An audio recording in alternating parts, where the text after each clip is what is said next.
Guys, welcome to my videos. So guys, in this video I'm going to walk through site lifecycle management, that is part of Advanced Management Pro feature that has been launched in SharePoint Online. So before I proceed further, if you have not yet subscribed to my channel, please go subscribe right now. Alright guys, so guys, I have subscribed to this service and right now I'm in trial so I can do things. But yes, it's a great way to learn and I'm going to show you. So under one of the advanced features that have been added is this site lifecycle management that comes under report. I apologize, that comes under policies. Okay. So two kinds of policies we have here: inactive site policies, site ownership policies. So we are gonna go through both of them one by one. First is inactive site policy. So click on open. If so, basically what it says that let's say a site is inactive. Okay. So how are you gonna, I'm gonna delete this policy. I had created this before. So how you're gonna manage, because what happens in large organizations, like you may have sites created all the time, okay? But once the project or once the activity is over, people just forget about them, right? It's a normal human tendency, nothing to worry about it. But with this policy, you can keep a track that if a site is inactive, what are you gonna do? Sure, like you can generate reports, you can like notify the admins, you can ask them, hey, do you really need this? If not, then just get rid of it. Like those things, if you want to perform in your organization, this is what you need so that it is done in the automatic way. Okay, now how you can go for it? Okay, so create a policy. Now it says, so what this policy will do, this will generate a, report of inactive sites if they had no visit, edit, or file action, no activity on any connected resource like Teams, Viva Exchange, or Exchange within a period of time that we are going to set. This will also send monthly emails, or you can say reminders, to site owners or site admins. This also we can set. Okay.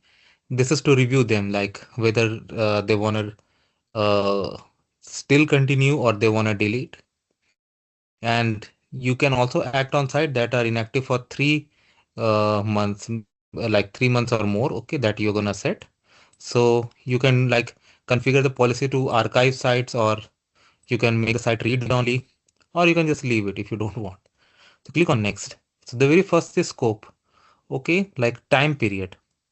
So after how long you should be consider a site should be considered inactive, and this includes activity on site, related files, or any connected resource like team sites are connected to SharePoint, Viva Exchange, or Exchange.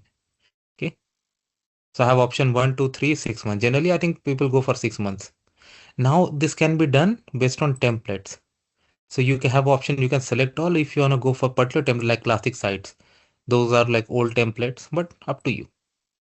Okay. I select all. Okay. You can also filter with the site creation source, how those sites were created. Okay. And you can include site variation policy intention holds. That also you can do. Now, some sites could be very important for your organization, and regardless of any activity, you want to hold them. So if you want to exclude any site, you can exclude them here, and you can enter up to 100 sites. Okay. Next, this is very important. Who should be notified if the site is inactive? Site owners, you can click on site admins too. And what action you want to do? You want to force an enforcement or do nothing? Okay.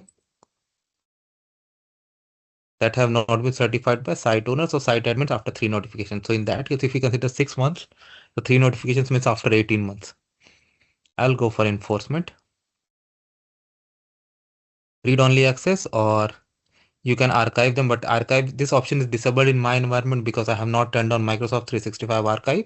But otherwise, this will be there. Okay, you'll put a read only period for some time and then you will archive them.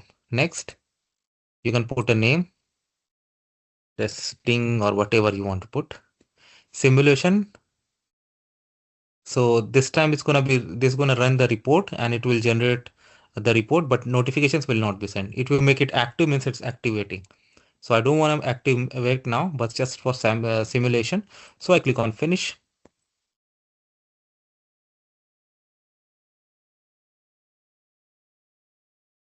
Policy is created, right? Done.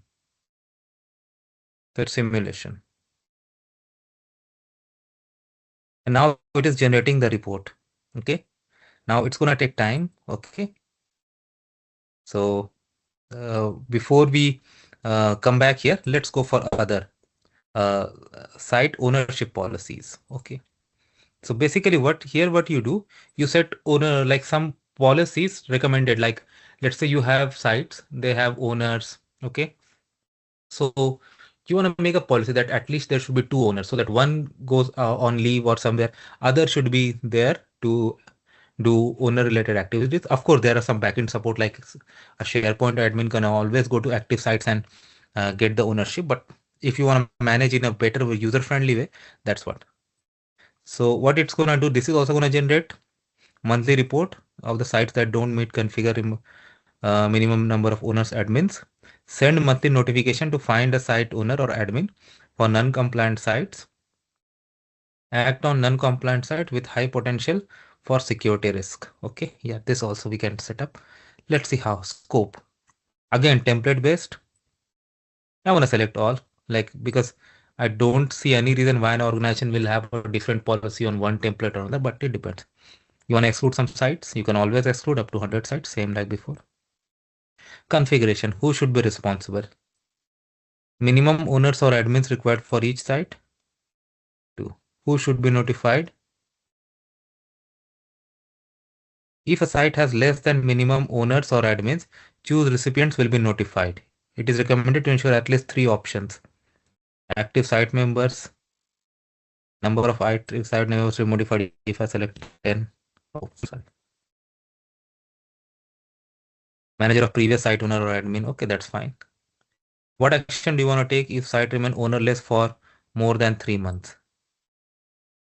Set to read only, no change in access. It's up to you. Okay. But again, I don't think anyone will do that. Rather, they will ask their admins to come and take grant ownership to someone else. Tester 2. Test 2. Okay, fine. Whatever you want to move. Again, I'm running this in the simulation mode. So let's see here. Okay. Now let me see if the report is ready. Running. This might take a few days. Wow.